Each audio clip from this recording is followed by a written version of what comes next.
The call comes after midnight. An FBI agent listens as a prosecutor reads two words that change everything. Sealed indictment. The agent doesn't argue. He doesn't ask questions.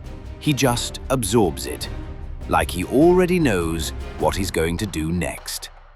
Minutes later, someone else gets a warning. A man the Bureau calls an informant. A man the streets call a murderer. So why did the agent protect him?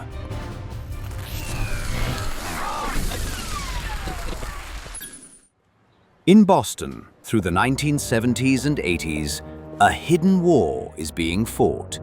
Mob against mob. Cops against criminals. And sometimes, quietly, cops beside criminals. Files go missing. Witnesses recant.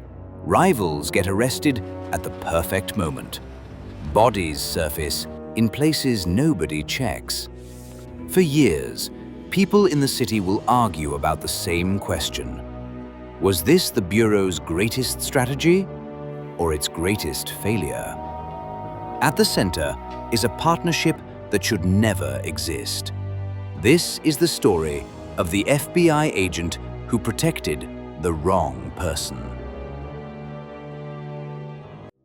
His name was John Connolly, an FBI agent known by the nickname Zip. He grew up in South Boston, close enough to know the neighborhood rules, who you talk to, who you never cross, and what silence can buy you. Inside the FBI, Connolly learns a different rule. Informants win cases. In 1975, he helps recruit two criminals into the Bureau's highest category of sources, James Whitey Bulger and Stephen Flemmi. In the files, they become assets. In the streets, they're becoming untouchable. The pitch is seductive. Give the government intelligence, and you get room to operate.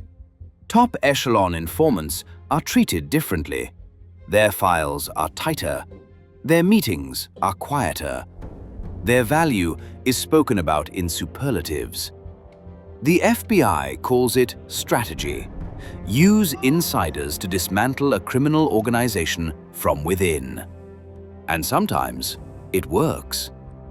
But the system is built on a gamble that you can control a predator long enough to hunt bigger predators. That gamble gets worse when the predator is smart enough to weaponize the rules. Informants don't just feed information upward. They shape what you see. If Bulger wants a rival removed, he can point agents toward that rival. If Bulger wants heat off himself, he can offer a bigger target. If he wants to look cooperative, he can deliver a gun that's already cold. It creates a feedback loop. The informant produces, the office celebrates results, and the handler gains status. Over time, the handler starts believing the informant is essential, irreplaceable. And that's the moment the handler stops policing the source and starts protecting him. Red flags pile up. Local officers complain Bulger seems to know about raids before they happen. People in the neighborhood say witnesses get threatened after certain conversations. And there are accusations, never just one, always a pattern, that sensitive names leaked out of federal files.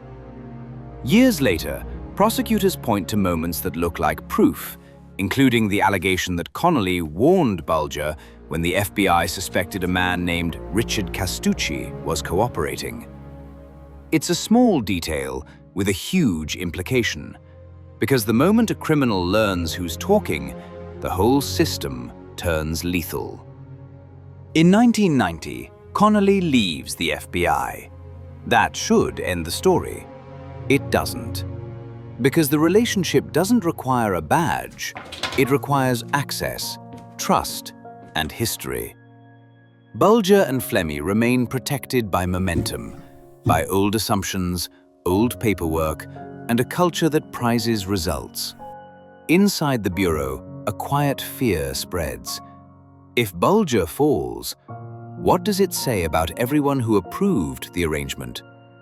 Meanwhile, new investigators look at the same names and see something different. Not assets, but suspects.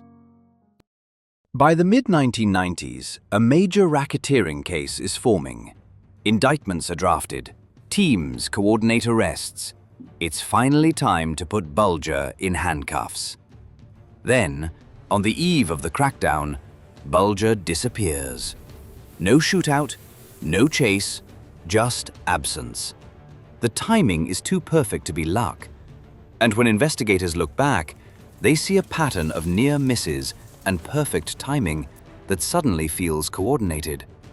Inside the bureau, one question spreads like smoke. Who tipped him?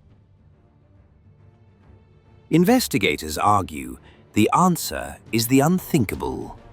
Connolly, the former handler, is accused of warning Bulger about the indictment, helping him slip out of Boston and into the shadows. Suddenly, the story flips. The FBI wasn't infiltrating the mob. The mob had learned how to use the FBI. And for years, much of it stayed hidden, until court battles and public pressure forced the Bureau to acknowledge just how protected Bulger and Flemmi had been. In 1999, Connolly is indicted.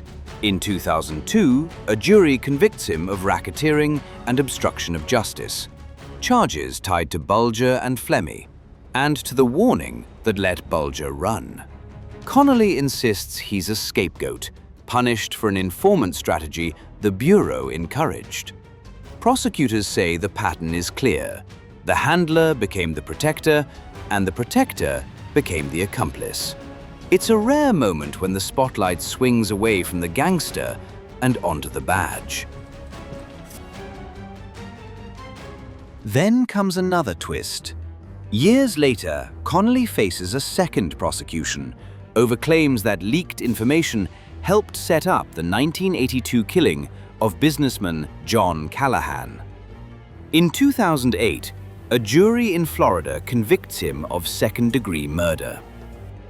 Around the same era, Congress investigates the broader scandal, how violent top-echelon informants and protective handlers can warp an agency from the inside, turning oversight into a formality.